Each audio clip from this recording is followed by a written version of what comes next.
Film की शुरुआत होती है माउंटेन्स यानी पहाड़ों को दिखाने से, जहाँ एक जालिम राजा अपनी आर्मी को लड़ने की ट्रेनिंग दे रहा था, उन्हें लीड कर रहा था क्योंकि वो एक शहर पर हमला करने के लिए तैयार कर रहा था। इतनी ही देर में यह जालिम राजा की साथी भी आ जाती है, जो एक वीर चुड़ैल थी, जिस वजह से काफी खतरनाक थी। वो यहाँ शहर के हालात को देख कर आई है और राजा को बताती है कि ये वक्त हमला करने के लिए एकदम परफेक्ट है। इसलिए जालिम राजा की आर्मी, जिसका नाम बारबेरियन फौज था, वो शहर पर हमला कर देती है। इनका नाम बारबेरियन इसलिए था क्योंकि फौज में सभी वैशी जालिम खूंखार थे। जो सोल्जर थे वो भी जालिम थे। इसके अलावा कई सारे वुल्फ्स, भेड़िए और खतरनाक क्रोस, काले कौवे थे। उन्होंने शहर पर हमला करके बुरा हाल कर दिया। बहुत सारे लोगों को मौत के घाट उतार देते हैं। इनमें जो सोल्जर्स थे उन्होंने शहर के लोगों पर तलवारों से हमला किया, जबकि वुल्फ्स लोगों पर झपट रहे थे, घसीट कर नीचे गिराकर हमले कर रहे थे। करें बात क्रोस की, वो पहले लोगों को चारों तरफ से घेर रहे थे, फिर हमला करके उन्हें नोच नोच कर खा रहे थे। इसलिए वहाँ हर तरफ खून फैल गया। तभी वहाँ जालिम राजा आ गया, पर इतना कुछ होने के बाद भी उसका दिल नहीं भरा और अब वो अपनी बारबेरियन फौज को इस शहर के महल पर हमला करने के लिए कहता है, जहाँ पर किंग यानी कि राजा रहता है। वो यहाँ से कुछ दूरी के फासले पर है, क्योंकि ये जालिम राजा किंग की भी जान लेना चाहता है। अब हम किंग के बेटे को देखते हैं, जो बिजली की गरज चमक देखकर घबरा रहा था, और जब बिजली एक पेड़ पर गिरी तो वो काफी डर गया। बिजली की खौफनाक आवाजें भी उसे बर्दाश्त नहीं हो रही थी, इसीलिए वो कानों पर हाथ रख के वहाँ से भागने लगा और एक महफूज सी जगह पर आकर छुप जाता है। पर इतनी देर में महल का सर्वेंट यहाँ आ गया। वो किंग के बेटे को यहाँ से लेकर महल आ गया, जहाँ पर किंग एक मीटिंग में मसरूफ थी। वो सर्वेंट को कहती है कि मेरे बेटे को कमरे में छोड़ाओ। किंग का बेटा, जिसका नाम मिंग था, वो भागकर अपनी मोम के पास आ जाता है, उनके गले से लग गया, बता देता है कि मैं आसमान की बिजली से डर गया था। उसकी मोम पहले मिंग को संभालती है और फिर उसे समझाने लगी कि बेटा, वो बिजली तुम्हें कोई नुकसान ना पहुँचाती, क्योंकि वो सिर्फ उन बुरे लोगों को सजा देती है जो जमीन पर तबाही मचाते हैं, लोगों पर जुल्म करते हैं। अब किंग यानी मिंग के डैड को पता चल गया था कि बारबेरियन फौज मेरे महल के करीब पहुंच गई है और जल्द वो यहाँ हमला कर देंगे। इसलिए वो अपने जनरल्स को इकट्ठा करके लड़ाई के लिए तैयार रहने को कहते हैं। और अब जैसे जालिम राजा और उसकी बारबेरियन फौज ने आकर हमला किया, किंग ने खुद भी इस लड़ाई में हिस्सा लिया, काफी मेहनत की ताकि कम से कम वो अपनी फैमिली को तो बचाए। उन्होंने इस फौज के हर हमले को रोकने की कोशिश की, लेकिन उनकी किस्मत ने साथ नहीं दिया, क्योंकि तभी जालिम राजा ने अपनी लोहे का रॉड भाला फेंक कर मारा, जो किंग के आर पार हो गया। जिसके बाद उसने दोबारा रॉड फेंक के किंग की वाइफ पर भी हमला किया। उनके भी आर पार होने से वो काफी जख्मी हो गई। दोनों की हालत मरने वाली हो गई, पर अपने आखिरी पलों में भी उन्हें अपने बेटे मिंग की ही फिक्र हो रही थी। इसलिए जल्दी जल्दी उसे एक कश्ती में बिठाकर उसकी मोम ने यहाँ से भेज दिया। जाते जाते मिंग अपने मोम डैड को अपनी आंखों के सामने मरता हुआ देख रहा था, जिस वजह से वो काफी दुखी होते हुए पूरी तरह से टूट जाता है। पर जैसे तैसे उसने खुद को कंट्रोल किया। उसे अब जालिम राजा पर बहुत गुस्सा आ रहा था और यहाँ वो अपने मोम डैड की मौत का बदला लेने की कसम उठा लेता है कि कुछ भी हो जाए, अब मैं जालिम राजा और उसके साथियों को नहीं छोड़ूंगा। जिसके बाद वो यहाँ से निकल गया। तभी जालिम राजा की साथी यानी विच आकर उसे कहती है कि मैं बहुत ही अच्छी खबर लेकर आई, हमने माउंटेन्स के वेस्ट एरिया में हमला करके वहाँ अपना कब्जा कर लिया है। पर ये सुनकर भी राजा खुश नहीं होता, क्योंकि वो और ज्यादा ताकतवर बनना चाहता है। इसीलिए वो अपनी बारबेरियन फौज को माउंटेन्स के ईस्ट एरिया पर भी हमला करने के लिए तैयार होने को कहता है। पर उनका ये वाला टास्क आसान नहीं था, बल्कि यूँ कहें कि मौत को दावत देने वाली बात थी, क्योंकि विच उसे बताती है कि ईस्ट एरिया में हमला करना बेहद मुश्किल है। वजह ये है कि सालों से एक ब्लैक ड्रैगन ईस्ट एरिया की हिफाजत कर रहा है, जो बहुत ही बड़ा और खतरनाक है, और वो वहाँ की एक केव गार में है। जिस पर राजा कहता है कि कोई मसला नहीं, हम उस ड्रैगन से बचते हुए वहाँ हमला कर देंगे, जिसके लिए हम बहुत बड़ी टनल सुरंग बनाएंगे, जिसके रास्ते हम ईस्ट एरिया में जाकर वहाँ हमला कर देंगे। विच उसे कहती है कि ये भी कोई समझदारी का फैसला नहीं है, क्योंकि ऐसे तो हमें काफी टाइम लग जाएगा। पर राजा, जो अपने इरादों का पक्का था, कहता है कि जो भी है, हमला करके वहाँ भी मैंने कब्जा करना है, और अगर हम सुरंग बना लेंगे तो मैं अपना प्लान बगैर ड्रैगन के खतरे से अंजाम दे पाऊंगा। और अब ऐसे ही करते करते 20 साल गुजर गए। उन माउंटेन्स के पास एक बहुत ही प्यारा छोटा सा गाँव दिखाया गया, जहाँ पर लोग बहुत अमन सुकून से रहते थे। यहाँ पर एक बूढ़ा आदमी बच्चों को ब्लैक ड्रैगन के बारे में बता रहा होता है कि उस ड्रैगन को काफी साल पहले एक गॉड देवता ने सील यानी कि कैद कर दिया था। यही नहीं, बल्कि वो गॉड पूरी दुनिया की हिफाजत भी किया करती थी। वो स्काई आसमान के गॉड थे, जो बहुत ही पावरफुल ताकतवर है। वो 100 साल में एक बार एक ऐसे इंसान को चुनते हैं जो पूरी इंसानियत की हिफाजत करता है, लोगों को जुल्म से बचाता है। तभी इस गांव की एक लड़की दिखाई गई, जिसका नाम यूली था। उसके पास ये खूबी थी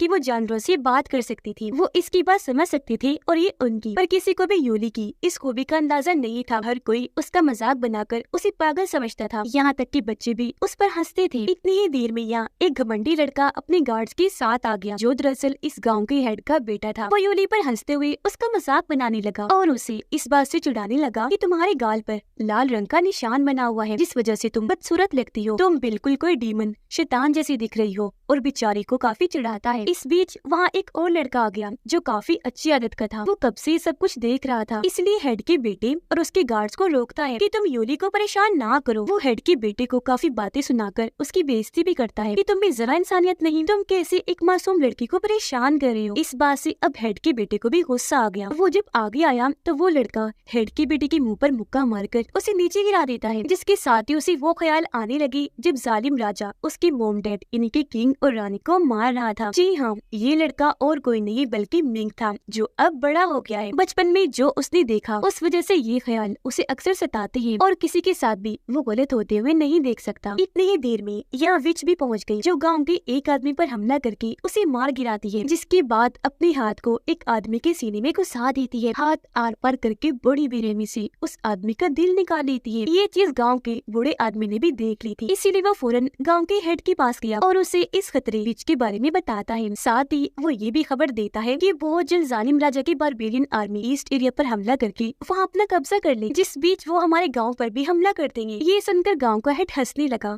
कहता है कि वहाँ पर बारबेरियन आर्मी का जाना नामुमकिन है, क्योंकि वहाँ ब्लैक ड्रैगन है, जिसके नाम का खतरा ही काफी है। यहाँ पर मिंग को हेड ने बांधा हुआ था, क्योंकि मिंग ने हेड के बेटे को मारा जो था कि इतनी ही देर में यह हेड का बेटा भी आ गया। कहता है, डैड इसे छोड़िएगा, मत, कड़ी सजा देना, क्योंकि ये मेरी नकल भी कर रहा था। अब इससे पहले हेड मिंग को कुछ कहता, यहाँ पर मिंग के सौतेले डैड आ जाते हैं, जिन्होंने उसे गोद लिया था। वो अपने साथ पसंदीदा हथियार अपना हथौड़ा भी लेकर आए थे ताकि मिंग को बचा सके, पर इस चीज का फायदा नहीं होता। दोनों को ही मारकर जेल में कैद कर दिया जाता है। अब हेड का बेटा काफी गुस्से में था, क्योंकि वो एक गेम में हार गया था। ये देखकर उसका दोस्त कहता है कि तुम तो ये गेम हर बार ही हार जाते हो। ये सुनकर हेड के बेटे को और बुरा लगा। वो अपने दोस्त को थप्पड़ मारकर कहता है कि अपना मुंह बंद करके बैठ जाओ। जिसके बाद वो जेल आया मिंग के पास, ताकि उसे परफेक्ट पंच मारना सीख सके, क्योंकि वो उस लड़के को मुक्का मारकर अपना बदला लेना चाहता था जिसने उसे हराया। लेकिन यहाँ मिंग उसे ही मारकर अपने डैड को लेकर बाहर आया, जेल से भाग जाता है। लेकिन उन्हें गार्ड्स ने देख लिया था, वो पीछा करने लगते हैं। मिंग नहीं चाहता था कि मेरे डैड को किसी मुश्किल का सामना करना पड़े, इसलिए वो उनको वहीं छोड़कर गार्ड्स को अपने पीछे लगा लेता है, ताकि ऐसे उनका ध्यान भटक जाए और उसके डैड यहाँ से भाग जाए। अब यूली जब मिंग को मुसीबत में देखती है तो उसकी मदद करने लगी। वो एकदम से अपने फ्रूट्स वहाँ पर फेंक देती है, जिससे गार्ड्स की पाँव फिसले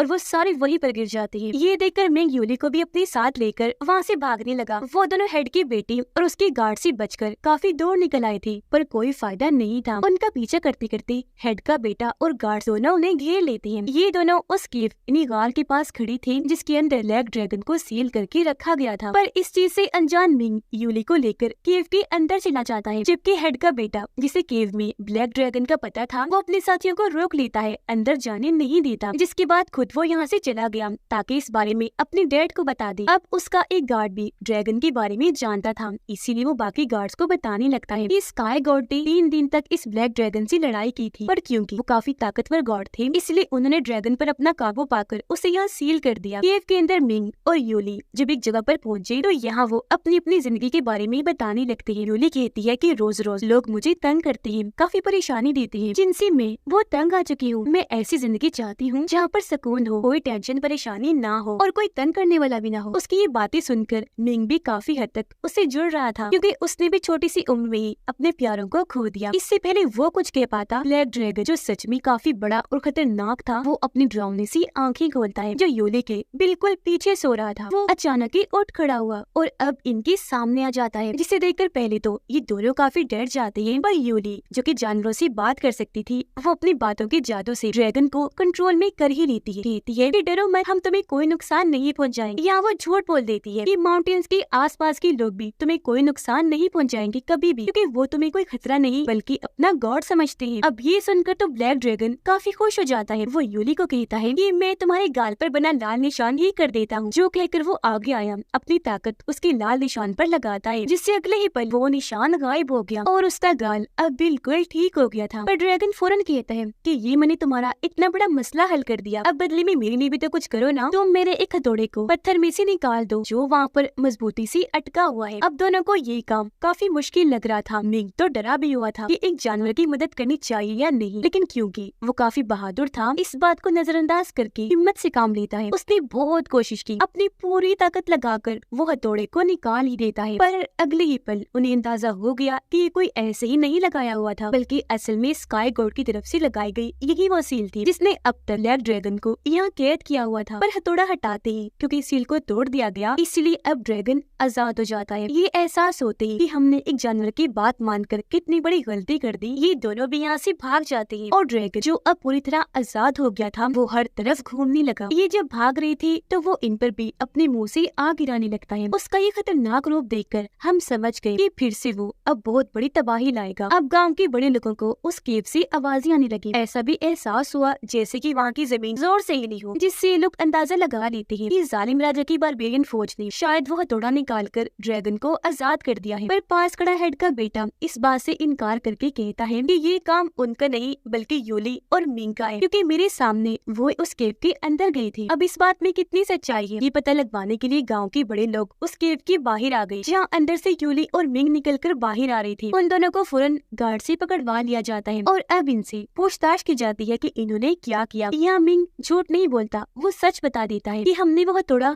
उस पत्थर से निकाल दिया जिस वजह से ब्लैक ड्रैगन आजाद हो गया है। जो सुनकर सारे ही काफी परेशान हो जाते हैं, क्योंकि वो जान गए थे कि अब जल्दी वो ड्रैगन हमारे लिए जान का अजाब बन जाएगा, जिससे हमें बहुत खतरा होगा। इसलिए गाँव का हेड यूली और मिंग को वहाँ बंधवा देता है और उन्हें मौत की सजा सुनाकर अपने गार्ड्स को ये हुक्म देता है कि उन्हें जिंदा जला दिया जाए। ये देखकर मिंग उससे जान की भीख मांगता है और कहने लगा कि मुझे एक और मौका दे दीजिए, मैं ब्लैक ड्रैगन को अपने कंट्रोल में कर लूंगा, जिसके बाद मैं हथौड़े की मदद से उसे दोबारा सील करके वहाँ कैद कर दूंगा। इसके लिए हेड मान तो गया, पर उसे मिंग पर भरोसा नहीं था कि वो ऐसा कर भी पाएगा या नहीं। इसलिए वो मिंग से कहता है कि अगर तो तुमने ऐसा कर लिया तो ठीक है, वरना हम यूली को ही जिंदा जला दे। फिर अब मिंग दोबारा से उस केव में गया, उसे वहाँ वो हथौड़ा पड़ा हुआ दिख गया, जिसे फौरन वो उठाकर आगे बढ़ा ताकि ड्रैगन को कंट्रोल में कर सकूं। पर जैसे ड्रैगन ने उसे देखा वो मिंग पर हमला कर देता है, उसके पीछे पड़ गया। वो मुंह से आग निकालने लगा, जो आग इतनी ज्यादा थी कि इसका असर गांव के लोगों पर भी पड़ रहा था। उन्हें भी तकलीफ हो रही थी, इसीलिए हर तरफ अफरा तफरी मच जाती है। ब्लैक ड्रैगन को इतना खतरनाक पाकर वो गार्ड जो मिंग के साथ आए थे इधर उधर भागने लगते हैं, जिस वजह से गांव के बड़े लोग काफी परेशान हो गए। वो हर जगह उस नोट को ढूंढने लगते हैं जिस पर लिखा गया था कि इस ड्रैगन को सील कैसे किया जा सकता है या फिर इसे छुटकारा कैसे मुमकिन है। मिंग इतना बहादुर था कि वो अब ड्रैगन के पीछे पड़ जाता है, बार बार हथौड़े से उसकी दुम पर वार करता रहता है, जबकि उन दोनों की लड़ाई से गार्ड्स डरकर भाग रही होती हैं। और अब मिंग बड़ी हिम्मत करके ड्रैगन की दुम पकड़ने में कामयाब हो जाता है और किसी तरह हथौड़े की मदद से ड्रैगन को कंट्रोल में भी कर लेता है, जिस वजह से मिंग तो काफी खुश हो गया। पर इससे ड्रैगन को बहुत गुस्सा आ चुका था। वो अपनी दुम से मिंग पर वार करके उसे दूर फेंक देता है, जिससे हथौड़ा भी उसके हाथ से छूटकर गिर गया। गाँव के बड़े लोगों को वो नोट भी मिल गया था, जिस पर लिखा हुआ था कि ड्रैगन को सिर्फ आसमानी बिजली से ही रोका जा सकता है। जिस बीच ड्रैगन बार बार मिंग को उठा कर पटक पटक के मार रहा था, लेकिन फिर हिम्मत करके वो हथौड़ा उठाता है और ड्रैगन से लड़ने के लिए बिल्कुल तैयार था। वो केव से बाहर खड़ा था। इससे पहले कि हथौड़े से ड्रैगन पर हमला करता, आसमान में बिजली चमकने लगी और फिर एक साथ बहुत सारी बिजली उस हथौड़े पर आकर गिरती है। और अब मिंग अपनी पूरी ताकत के साथ हथौड़े को जमीन पर दे मारता है, जिसका असर जैसे ड्रैगन पर हुआ वो खत्म होने लगता है, पूरा तबाह हो गया और ऐसे उस ड्रैगन का खात्मा हो जाता है। वो राख बन के खत्म हो जाता है और मिंग जिसने अपनी सारी ताकत लगा दी थी वो भी बेहोश होकर वहीं गिर गया। उसके हाथ से हथौड़ा भी छूटकर नीचे रिवर दरिया में गिर जाता है। ऐसे ही फिर अगली सुबह हो गई। मिंग जब लौटकर नहीं आया तो हेड समझ गया कि वो ड्रैगन को सील नहीं कर पाया,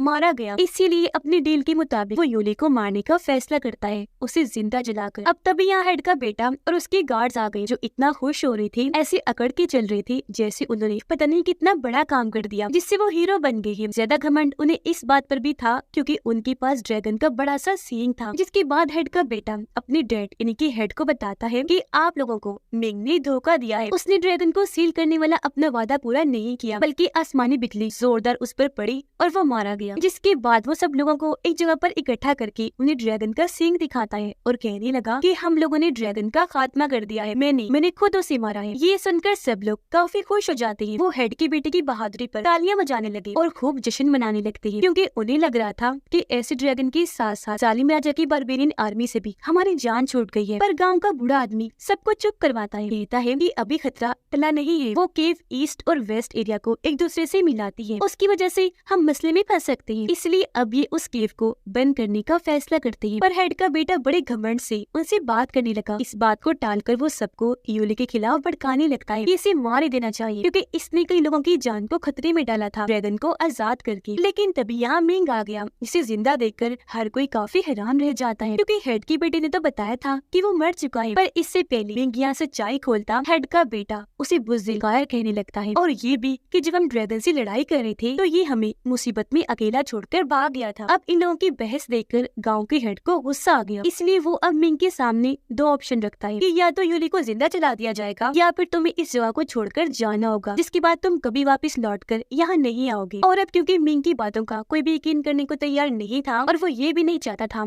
कि कोई मुझे बुज़दिल कहे और अगर वो यहाँ रहेगा तो ये लोग यूली को जला देंगे, इसलिए वो इस जगह को छोड़कर जाने का फैसला करता है। वो अपने सुतीले डैड को अलविदा कहता है और यूली को अपने साथ लेकर वेस्ट एरिया की तरफ निकल गया जहाँ वो पैदा हुआ था। एक दिन और एक रात के बाद ये लोग मिंग के घर पहुँच जाते हैं और अब क्योंकि वो काफी सालों के बाद अपने घर आया था तो यहाँ का सारा सामान देखकर उसे अपने मोम डैड की याद आने लगती है, जो सोचकर वो काफी जज्बाती हो जाता है। उसकी आंखों में आंसू आ गए। यहाँ यूली को मिंग की मोम का आर्मर मिला, यानी कि मेडल का कवर जिसे कवच भी कहा जाता है, और साथ में एक सूट भी जो बिल्कुल नया था। और क्योंकि मिंग को अपनी मोम की याद आ रही थी इसलिए वो ये सूट यूली को पहनने को कहता है। वो जब पहन के आई तो मिंग को भी काफी अच्छी लगती है। लेकिन अचानक यहाँ पर बारबेरियन फौज के लोग आ जाते हैं जिन्होंने इस पूरी जगह पर हमला कर दिया था। कुछ सोल्जर्स इन दोनों को भी पकड़ लेते हैं। उन्होंने इन दोनों के साथ साथ गाँव के और भी कई सारे लोगों को बंदी बनाया हुआ था, जिन सबको लेकर वो एक खुफिया जगह पर आ जाते हैं और उन्हें खुदाई करने को कहते हैं। मिंग जब देखता है यह खुदाई करवाने के लिए सबके साथ यहाँ तक कि औरतों के साथ भी कितना बुरा सलूक किया जा रहा है तो उसे काफी बुरा लगा, इसलिए वो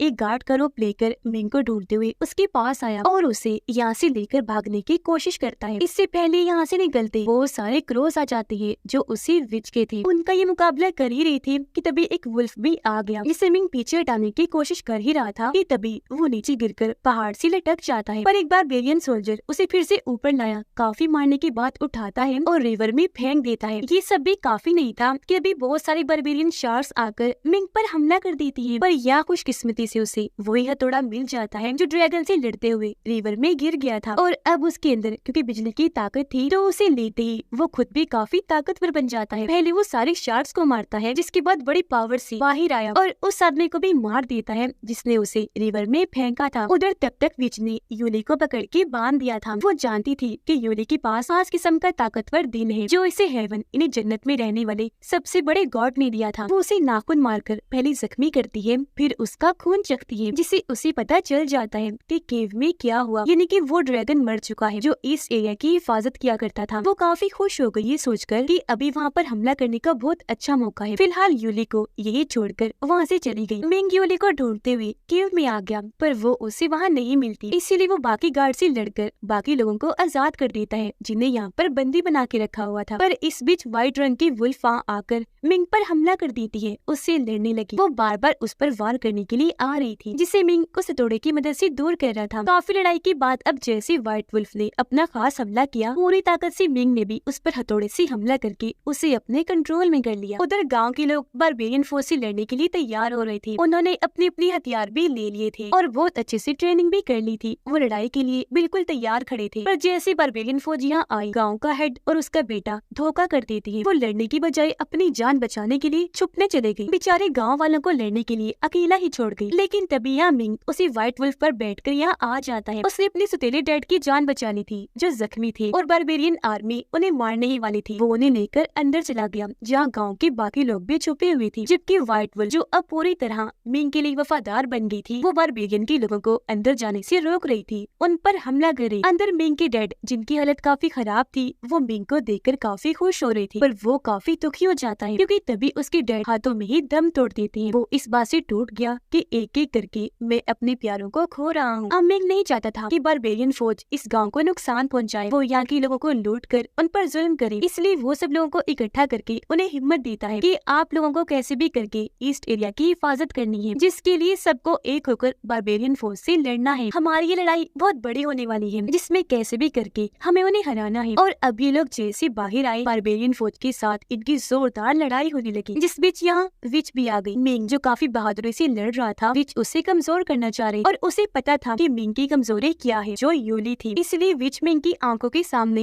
बड़ी बेरहमी से यूली का दिल निकाल लेती है, जिससे यूली काफी कमजोर हो गई और उसकी आंखों के सामने ही मरने लगती है। ये करके विच का दिल नहीं भरा था कि वो अपने क्रोस वाले रूप में आकर यूली को लेकर वहाँ से गायब हो गई और एक पहाड़ की चोटी पर ले आई और यूली को वहाँ से नीचे फेंक देती है। ये चीज मिंग ने भी महसूस कर ली थी, उससे बर्दाश्त नहीं हुआ, इसलिए वो भी यूली को बचाने के लिए नीचे को जाता है। अब अचानक पता नहीं कहाँ से उसके अंदर ताकत आ जाती है, जो उसकी आर्मर को तोड़ देती है। उसके बहुत बड़े बड़े पंख निकल आए थे, जिनकी वजह से वो उड़ता हुआ नीचे आया और यूली को पकड़ लेता है। यहाँ पता चला कि वो दरअसल स्काई गॉड बन गया था, इसीलिए तो उसकी बड़े बड़े पंख निकल आए थे, जिस गॉड के बारे में गाँव वाले बात किया करते थे, यानी कि जिन्होंने ड्रैगन को सील किया था, जो सबकी हिफाजत किया करते थे, जो कि 100 साल में एक बार ही सामने आते थे, वो भी एक इंसान के रूप में, जिसे गॉड खुद चुनते थे। यूली उसकी गोद में थी। ये दोनों अब नीचे आए, जहाँ यूली उसे कहती है कि मैं एक ऐसी जगह पर जाना चाहती हूँ जहाँ कोई दुख मुसीबत ना हो, बस सुकून और शांति हो। इतना कहती मिंग के हाथों में वो दम तोड़ देती है। ये देखकर मिंग काफी दुखी हुआ, टूट जाता है, क्योंकि दोनों एक दूसरे को प्यार करते थे। मिंग को बहुत गुस्सा आया, जिस वजह से उसके पंख भी जोर जोर से हिलने लगते हैं। ऐसा होते ही अचानक बारबेरियन फौज पर बिजली गिरने लगी, जिस वजह से एक एक करके सभी सोल्जर्स मारे जाते हैं। विच को मारने के लिए मिंग अपने हथौड़े का इस्तेमाल करता है। उसने जैसे हथौड़े को जोर से जमीन पर मारा, विच तड़पने लगा, उसका भी खात्मा हो गया, वो राख बन के उड़ जाती है। ये देखकर जालिम राजा को उस पर बहुत गुस्सा आया, इसलिए अब वो मिंग पर हमला करने के लिए आगे बढ़ता है। पर क्योंकि मिंग को उस पर पहले ही गुस्सा था और वो अपने मॉम डैड का बदला भी लेना चाहता था, इसलिए वो उसे एक अलग ही दुनिया में ले आता है। मिंग वहाँ पर जालिम राजा से काफी देर तक लड़ाई करता रहता है और क्योंकि वो पहले से भी कई ज्यादा ताकतवर बन गया था, तो वो ही भारी पड़ रहा था, जिसके बाद वो राजा को वापस असली दुनिया में ले आया। हथौड़ा उसके सर पर मारता है, जिससे राजा बहुत जख्मी हो गया, उसकी भी मौत हो जाती है। यह आज जुल्म का खात्मा होने के साथ साथ उसका बदला भी पूरा हुआ और क्योंकि मिंग काफी दुखी था, इसलिए वो हथौड़े को छोड़कर वापस माउंटेन्स पर आ गया, जहाँ यूली की लाश थी। वो यूली की ख्वाहिश को पूरा करने के लिए स्काई गॉड के पंख से यूली की लाश को कवर कर देता है और यूली के साथ ही वही सील हो गया। जिसके बाद ऐसे कई साल गुजर गए, जहाँ दिखाया गया कि अब उन दोनों की जिस्म पत्थर के बन गए थे, लेकिन अचानक फिर से कोई ताकत उस पत्थर को तोड़ देती है, जिसके अंदर छोटा सा बच्चा था, जो इस बात की तरफ इशारा कर रहा था कि स्काई गॉड का दूसरा जन्म हुआ है, क्योंकि उस वक्त वो मिंग के अंदर थे और क्योंकि मिंग जिंदा ही सील हो गया था, तो हो सकता है कि वो फिर से मिंग के रूप में ही आए और पूरी दुनिया की हिफाजत करे और हमेशा की तरह पूरे माउंटेन्स की हिफाजत करे। और इसी के साथ ये फिल्म इधर ही खत्म हो जाती है।